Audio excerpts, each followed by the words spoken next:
Donkey Kong Bananza is the second true Nintendo Switch game. Well, maybe third if you count Welcome Tour as a true full game instead of a tech demo. Is it something groundbreaking and next gen in terms of the graphics? No, not really. It's no surprise that this game started development on the Switch 1. You can play this game on Switch 1 using Game Share. That's of course really not the full native experience, but perhaps useful if you want to play co-op mode using your Switch 2 along with your Switch 1. This game's been getting some really good reviews. IGN gave it a 10 out of 10. Sure, it's a good game, but it's not a perfect 10 in my book. All that smashing is sort of fun for the first few hours, but then it gets real boring and repetitive. As you progress through the game, all the objectives, even the boss fights, it all feels sort of the same. The game's a bit too easy as well. That's a good thing for the core kids audience, but a big percent of Nintendo gamers are actually adults. The last huge platformer, Astrobot, got a 9 out of 10 from IGN, and that game is much better than Donkey Kong Bananza. Astrobot's got a lot more gameplay variety and feels fresh from start to finish. I think a 8 or a 9 out of 10 is a more accurate score for Donkey Kong Bananza. I do enjoy co-op games, and this does have a co-op mode. It's sort of similar to what we saw in Mario Odyssey, where the second player is more of assistant rather than playing the full game, but co-op mode does make all the smashing easier. You'll shoot and smash everything super fast, so if you're getting annoyed with all that unnecessary smashing, try co-op mode to speed things up. In terms of the FPS performance, the game targets 60 FPS. That's a good thing. A platformer like this should target 60. It's pretty much a solid 60 FPS on the Switch 2 without any major performance issues. However, it's not perfect. There are times where my counter showed drops of a few frames into the mid to high 50s, but that's not really something you'll notice while playing. Overall, a well-running game on the Switch 2 hardware.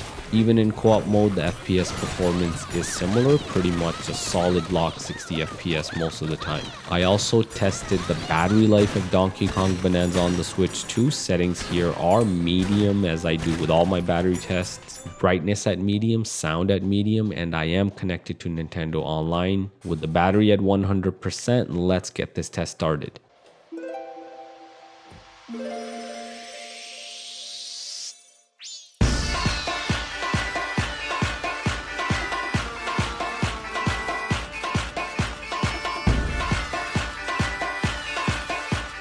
After 1 hour, we're at 66% battery on the Switch 2.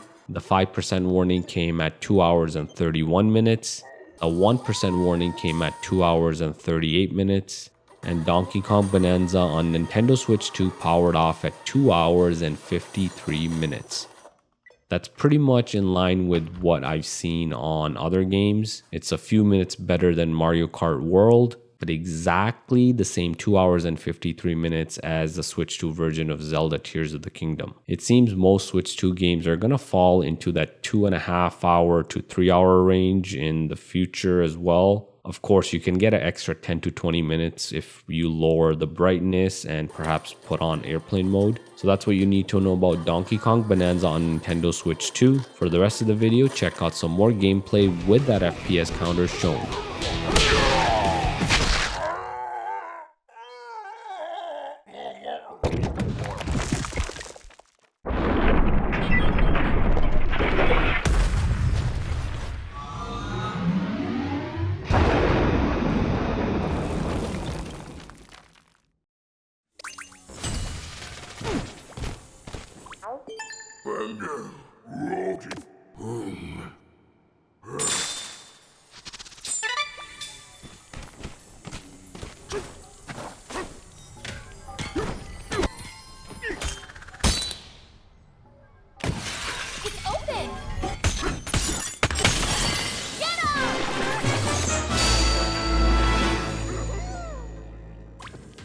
Stronger than you, DK.